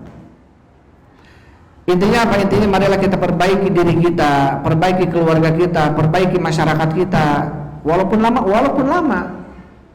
Karena itu yang bisa kita upayakan. Kita meminta sama Allah Subhanahu wa taala masing-masing memperbaiki dirinya, maka insya Allah akan muncul pemimpin-pemimpin yang baik. Dari apa? Dari masyarakat yang baik. Tapi Ustaz, kita perasaan kita sudah baik. Berapa orang yang baik kalian? Berapa persen dari 210 juta Indonesia, 230 juta Indonesia, berapa persen kalian yang baik? Berapa persen yang ada di Mesir sekarang? Mungkin 0,1%-nya. Belum ada setengahnya acan gitu ya. Berarti masih ada proyek yang harus kita laksanakan ke depannya. Masih kita harus saling menasihati untuk saling minimal apa? Membuat kita lebih takwa kepada Allah, diri kita dan keluarga kita sudah. Atau teman-teman sejawat dengan kita. Saling apa? Saling mengingatkan untuk kembali kepada Allah Subhanahu wa taala. Maka sebagaimana Allah berfirman, "Innallaha la yughayyiru ma biqaumin." Allah tidak akan merubah suatu kaum hatta yughayyiru ma bi anfusihim, sampai mereka merubah diri mereka masing-masing. Rubahlah diri kalian, ya, maka Allah akan berikan perubahan. Nggak bisa kita menginginkan orang lain baik tapi kita nggak baik. Kita menginginkan orang lain adil tapi kita nggak adil. Jangankan kepada orang lain, kepada istri kita saja. Kita kadang-kadang pingin istri kita ini solehah, masya Allah. Kalau datang suaminya menyambut dengan baik, kalau datang suaminya dia begini begitu. Tapi kadang-kadang kita tidak bersikap kepada istri sebagaimana mestinya. Padahal kata Allah, "Walahunna mithlul lati alaihinna bil ma'ruf." Kewajiban bagi istri memberikan sesuatu yang baik kepada suaminya sebagaimana istri harus mendapatkan kebaikan dari suaminya. Nggak bisa kita egois sebagai seorang suami. Kita ingin suami kita solehah, kita pun istri kita soleh, berarti kita harus menjadi suami yang soleh. Begitu pula kepada anak kita. Kita kadang-kadang ingin anak kita ini soleh, penurut, baik dan lain sebagainya, tapi kita kadang-kadang nggak soleh. Maka ketika semuanya saling menguatkan dirinya agar masing-masing menjadi orang soleh, gitu ya, maka tidak menutup kemungkinan akan muncul pemimpin-pemimpin yang soleh. Baik. Jadi masalahnya apa? Masalahnya agar apa? Agar kita diberikan kekuatan oleh Allah Subhanahu wa taala ketika pemimpin masyarakatnya bersatu, bersinergi, negara ini pasti ditakuti oleh negara-negara yang lainnya. Ketika antara masyarakat dan pemimpinnya bersatu. Karena apa jaminannya? Allah akan menanamkan rasa takut pada diri orang-orang musyrikin kafirin untuk bertemu dengan mereka orang-orang soleh ini, gitu ya. Tetapi ketika mereka jauh daripada ilmu agama, apa kata Rasul sallallahu alaihi wasallam? Rasul mengatakan dalam sebuah hadis, idza tabayatum bil inah, ketika kalian sudah mulai jual beli dengan cara jual beli inah, kata Rasulullah.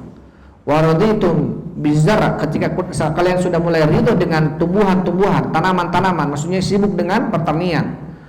Wa khatum azzabal baqar, ketika kalian sibuk dengan buntut-buntut sapi, sibuk dengan peternakan-peternakan.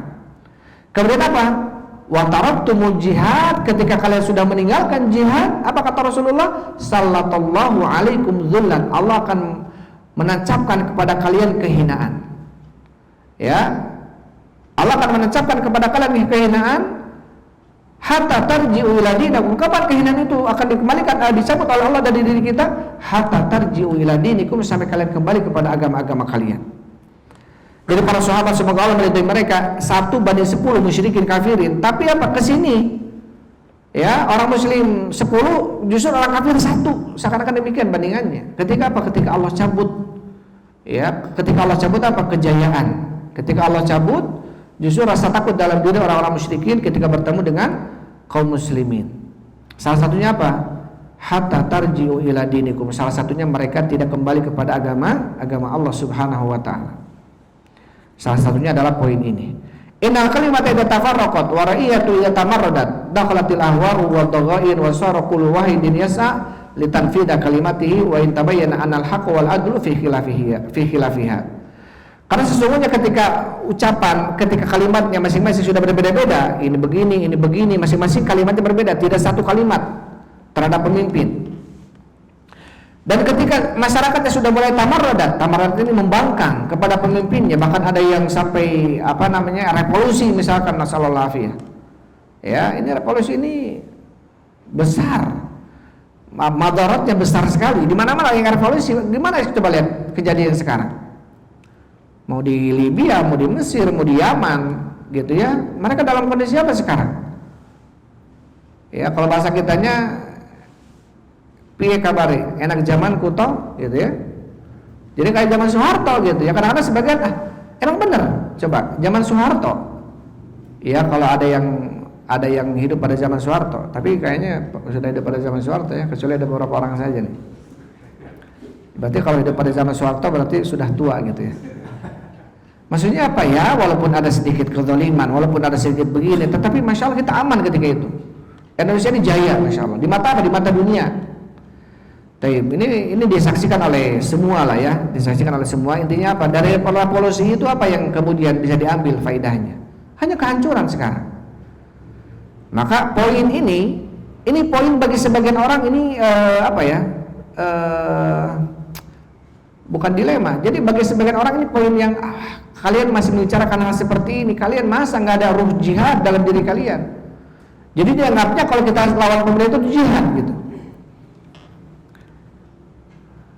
Padahal ini perintah Allah, perintah Rasul, perintah dalam banyak hadis, dan bagaimana kondisi yang kita saksikan gitu ya. Ketika justru menyelisih dalil-dalil ini, kita akan melihat justru kesengsaraan, kerugian.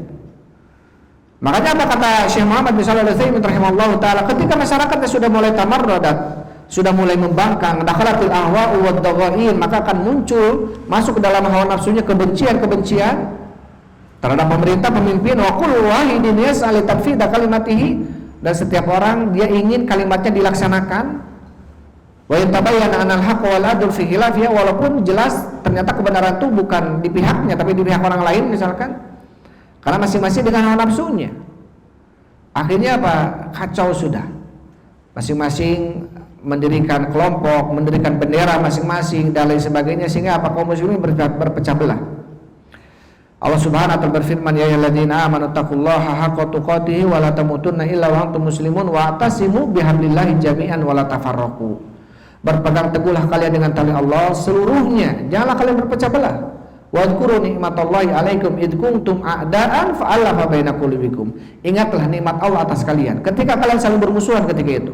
Ini ayat ini walaupun tentang Aus dan Khazraj. Jadi sebelum datangnya Nabi Muhammad SAW, Aus dan Khazraj itu apa? Terus bertikai, terus berperang, terus bermusuhan. Tapi setelah datangnya Islam mempersatukan mereka, damai mereka, masya Allah mereka mendapatkan kenikmatan. Kata Allah apa? Wadhkuru nikmatallahi alaikum. Ingatlah nikmat Allah atas kalian. In kuntum a'daan, ketika kalian masih saling bermusuhan ketika itu. Fa'allafa baina qulubikum, Allah satukan antar hati kalian. Fa'asbahtum bi nikmatihi ikhwanan, maka Allah jadikan dengan kenikmatannya kalian sebagai ikhwan. Wa kuntum ala syafa'i hufratin minna, padahal kalian hampir di jurang daripada jurang neraka. Fa'anqadakum minha, Allah menyelamatkan kalian darinya. Kadzalika yubayyinullahu lakum ayatihi la'allakum tahtadun. Begitulah Allah jelaskan kepada kalian ayat-ayatnya agar kalian mendapatkan petunjuk. Agar kalian mendapatkan petunjuk. Jadi kehidupan yang aman, persaudaraan, ketenangan dalam sebuah kehidupan, ini kenikmatan dari Allah. Kenikmatan dari Allah, ya. Ketika kita mau ibadah sudah mulai ditekan, ketika kita mau melaksanakan amalan menurut agama kita ini benar, sudah mulai diasingkan, sudah mulai dicap radikal dan lain sebagainya. Ini mungkin karena apa? Karena sebagian orang yang akhirnya membuat para pembesar itu akhirnya berspekulasi, wah ini sama, ini semua ini sama nih. Akhirnya ada penekanan, akhirnya ada semua apa-apa Wahabi, semua apa-apa Wahabi. Akhirnya apa? Semua masuk ke dalam kurikulum 13 sekarang, atau kurikulum merdeka namanya, di sebuah pendidikan mau di Diknas mau di Kemenag, ada namanya kurikulum merdeka. Di dalam disisipi tentang bagaimana bahayanya Wahabi. Si anak-anak itu jangan sampai terpapar radikalis di dalam ininya. Jadi radikalis yang dimaksud itu apa? Intinya apa? Mereka harus meyakini agama itu semuanya benar, kita harus bertoleransi. Jadi apa? Jadi pluralisme. Jadi bahaya sebetulnya. Ini mungkin walaupun memang sebagian oknum, tapi mungkin mereka melihat karena ada upaya orang-orang ini, akhirnya mereka berkesimpulan, wah ini bahaya nih. Dikiranya semuanya sama seperti itu. Taib. Ikhwan wa akhwati fillah hafizakumullah, ini poin yang penting yang tadi kata Syekh Muhammad bin Shalih Al-Utsaimin, aktsari man yada'il ilma, orang yang mengaku dirinya berilmu pun sebagian meninggalkan hal ini, bahkan tidak tahu kalau ini poin penting dalam beragama. Yaitu apa? As-sam'u wa ta'ah, mendengar dan taat dan bersabar. Sudah sabar saja. Ya, wah elehan maneh mas sabar gitu sabar, nggak apa-apa. Kita masalahnya ingin masalah yang besar ke depannya, masalah yang panjang. Ini adalah anjuran dari Rasulullah. Wa in daraba dhahrak wa akhadha malak fasbir wa ati, walaupun dipukul punggung kalian, diambil harta kalian, bersabar dan taat saja. kita minta hak kita nanti di hadapan Allah Subhanahu wa taala. Karena kalau kemudian kita bergerak, orang lain merasa terdorong untuk bergerak, akhirnya muncul kericuhan nantinya. Akhirnya apa? Imbasnya kepada orang-orang yang lainnya, sehingga apa? Negara tidak tenang, ya. Ini bagaimana Masya Allah agama ini mengatur bukan hanya rumah tangga, negara sekalipun agar bagaimana hidup tenang dalam sebuah bernegara, masing-masing harus memberikan hak dan kewajiban agar tercipta sebuah apa? Kehidupan yang tenang, ya. Baldatun thayyibatun wa rabbun ghafur, negeri yang thayyib dan Rabb yang mengampuni. Itu mungkin ya bisa sampaikan untuk malam ini. Poin yang ketiga dan setelahnya poin keempat, kelima dan keenam mudah-mudahan kita bacakan di kesempatan yang akan datang, ya. Wallahu a'lam bishawab. Sebelum tutup mungkin ada yang disampaikan, silakan Fadhil.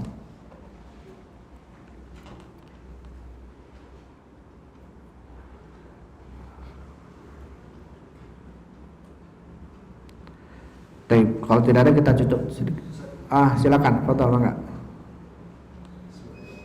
Ini kalau terkait tindakan Abdullah bin Zubair yang ngobrol, sebagian kan literatur sejarah itu Abdullah bin Zubair Kepada Hajjaj merontak ke Bani Umayyah, ya terutama pada zaman Yazid bin Muawiyah.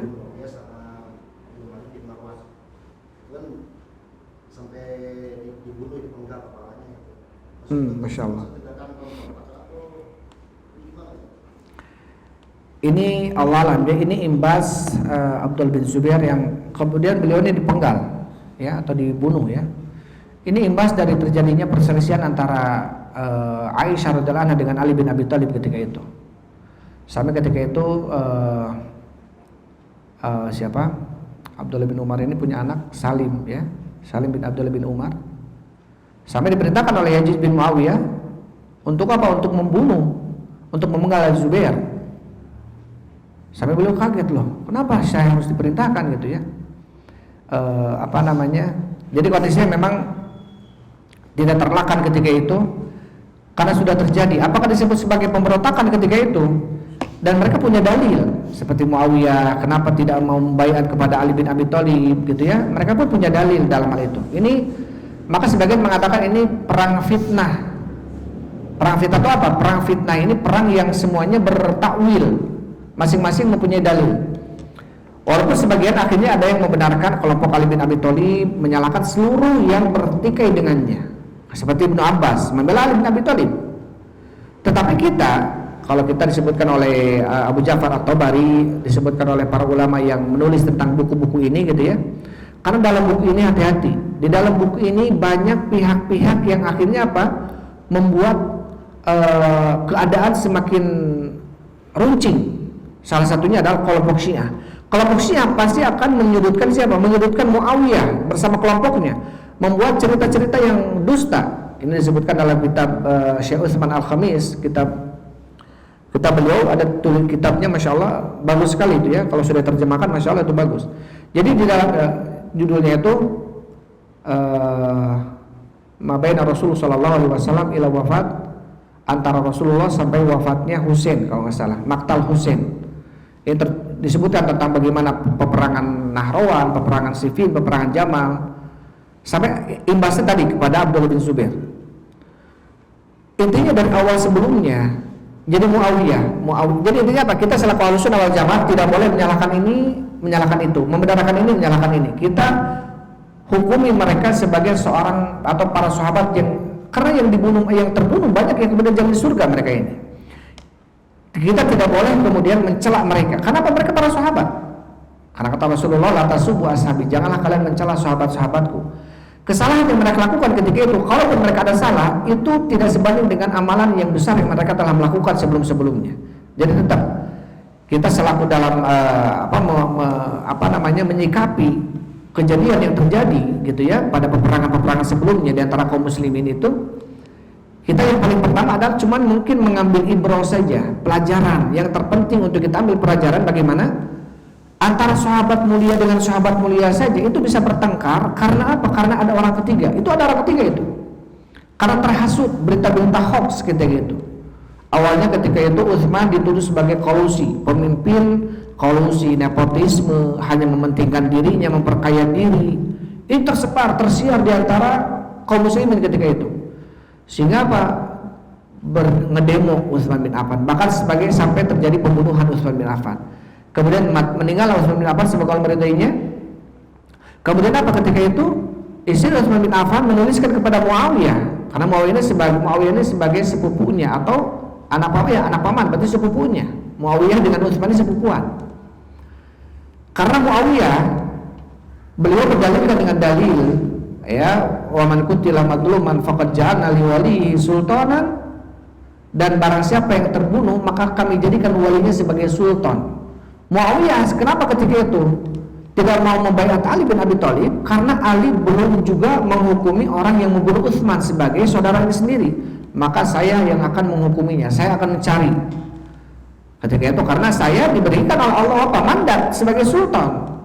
Akhirnya apa terjadi?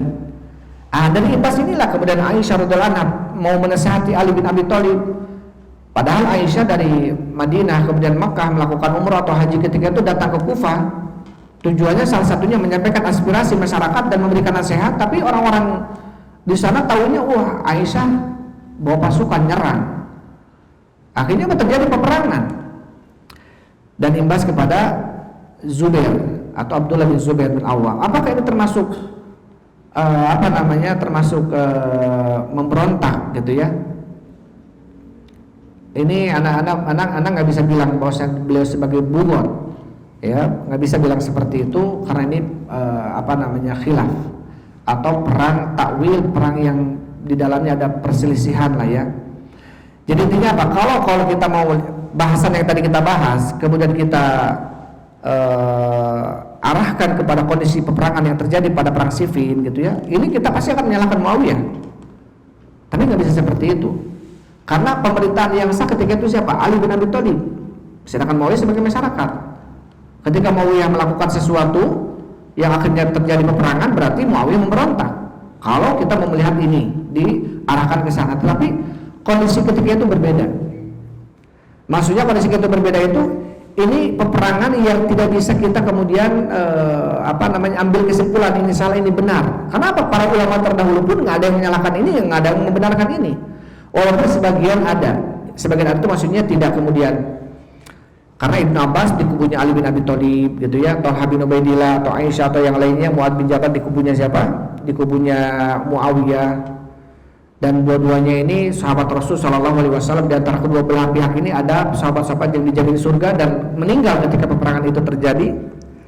Dan kita tidak bisa kemudian mengambil kesimpulan bahwasannya ini bugot, ini pemberontak, ini yang benar. Ya, tidak bisa mengambil kesimpulan seperti itu ya. Allah a'lam bishawab. Jadi apa kemudian jawabannya? Wallahu a'lam bishawab. Ya, ini perang fitnah. Ini perlu kita ambil pelajaran ya. Perlu ambil pelajaran. Beberapa sahabat ketika itu ada yang lari sampai ke gunung-gunung, sampai ke baduy-baduy, sampai ke pelosok-pelosok. Kenapa? Nggak mau memihak ini, nggak mau memihak ini. Ini ngeri ini. Sampai apa? Ini saling bunuh-bunuhan. Dulunya Masya Allah bersatu, bersaudara. Dulunya Masya Allah gitu ya. Kemudian adanya fitnah. Itulah fitnah hoax. Dari dulu sudah ada. Disebarkan hoax. Utsman telah mengangkat gubernur di beberapa tempat ya ketika itu. Dan disinyalir gubernurnya ini adalah saudaranya Utsman. Padahal Utsman menjawab, saya angkat dia bukan karena dia saudara saya, tapi dia saudaranya Rasulullah. Bahkan dia adalah saudaranya istri saya. Karena Utsman ini termasuk Dzunurain yang telah menikahi anaknya Rasul 2 orang. Ya. Jadi saudaranya Rasul, karena dia adalah saudaranya Rasul, saya angkat jadi gubernur, bukan karena saudara saya sebetulnya, kata Utsman. Tapi intinya begitulah, kemudian hoax, mengumpulkan harta dan lain sebagainya, kolusi, nepotisme, akhirnya dijatuhkan dan dibunuh. Maka itulah yang terjadi ya. Intinya kalau kita mau melihat dan membaca kitab-kitab tentang kejadian peperangan dahulu, kita kalau mau bacanya baca kayak, nggak tahu sekarang ada yang terjemahkan ya, Al-Awasim wal Qawasim li Abu Bakar. Kemudian ada tentang Bidayah wa Nihayah Ibnu Katsir. Ini ada kisah-kisah yang disebutkan tentang itu. Karena kalau tidak, dikhawatirkan kalau penulisnya Syiah sudah menyudutkan ini. Kalau penulisnya Khawarij menyudutkan ini. Kalau penulisnya ini akhirnya apa? Ada yang disudutkan gitu. Padahal mereka para sahabat. secara keumuman mereka kata Rasul apa? La tasubbu ashabi. Janganlah kalian mencela sahabatku. Kejadian walaupun taruhlah mereka ini salah, ini tidak sebanding dengan apa kebaikan yang telah mereka lakukan di masa yang lalu dengan Rasul sallallahu alaihi wasallam. Itu ya, wallahu a'lam bishawab.